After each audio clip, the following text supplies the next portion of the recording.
Cedemos el uso de la voz al diputado Francisco Javier Calzada Vázquez con el tema consideraciones. Hasta por 10 minutos.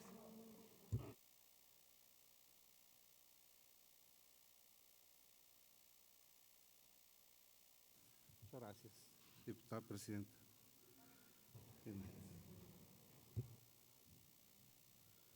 Silenciar mi teléfono.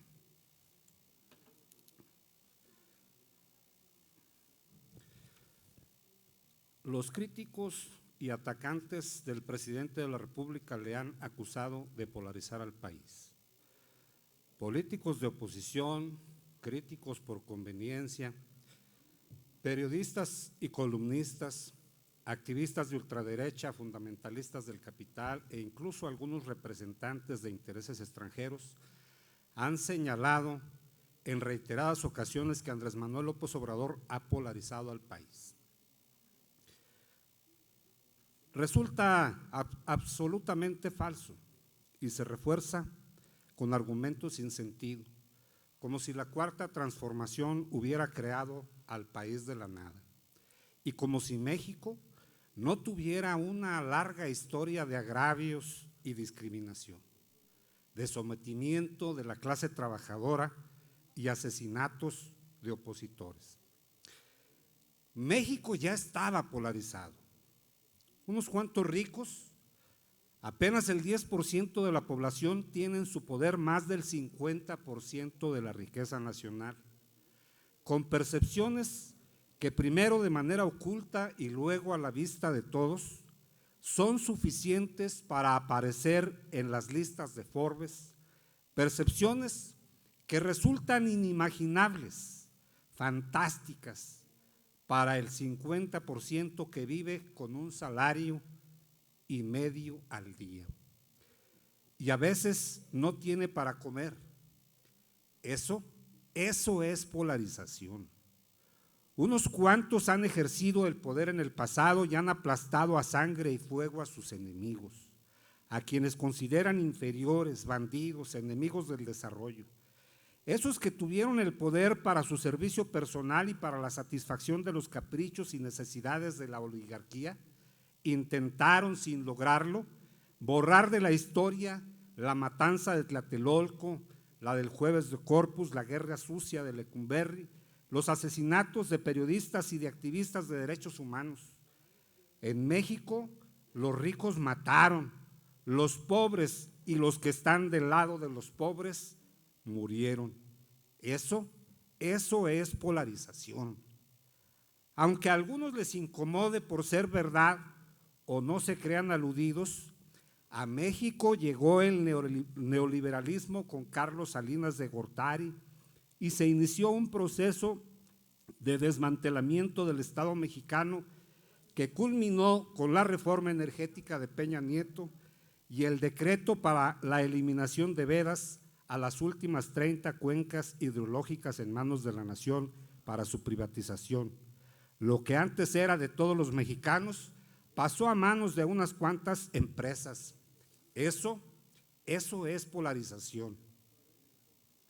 La Cuarta Transformación que encabeza Andrés Manuel López Obrador actúa en el ejercicio del gobierno exactamente como lo propuso en la campaña electoral y como fue aceptado por más de 30 millones de mexicanos. 30 millones de personas en este país tomaron la determinación de acabar con décadas de exclusión social, de polarización política, económica y social, y le dieron su confianza a un movimiento transformador para el país.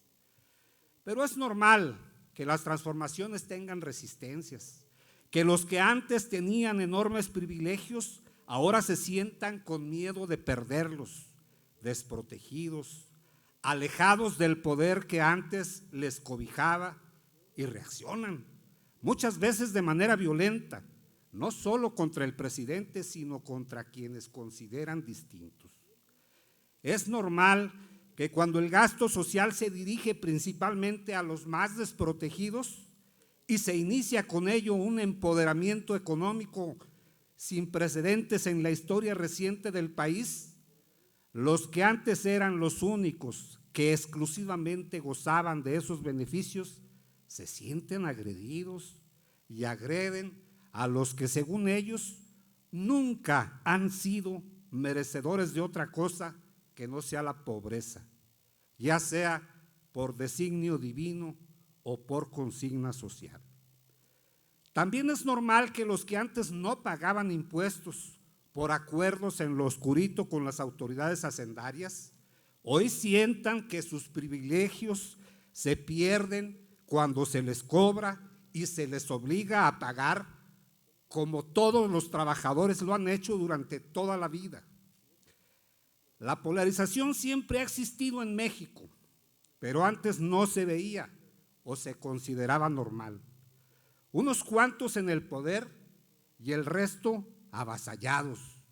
Unos cuantos ricos y la inmensa mayoría pobre. La cuarta transformación ha logrado visibilizar estas diferencias que ya existían, pero no para provocar confrontación, sino para corregir los errores históricos y empoderar a los más pobres. Es falso que con ello se vaya a dañar la estructura económica.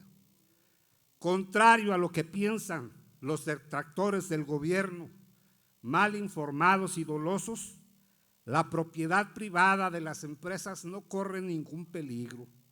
Solo se espera de ellas que paguen sus impuestos como corresponde a su responsabilidad con el país. El presidente ha sido muy claro. Está en contra de los corruptos y de los simuladores y está trabajando por erradicar la desigualdad social que nos dejaron sexenios de gobiernos mentirosos, corruptos y asesinos. Andrés Manuel López Obrador no polarizó nada. El país ya estaba polarizado, pero hoy tienen oportunidades los que antes no tenían. Lo que sucede es que los perdieron, que quienes perdieron sus privilegios están heridos, pero es claro que la cuarta transformación también les va a beneficiar a ellos y se darán cuenta una vez que se tranquilicen, que dejen de lado sus rencillas pueriles y participen en la construcción del país que todos merecemos. México es de todos y todos somos México. Hasta aquí mi participación, diputada presidenta. Gracias, diputado. Queda debida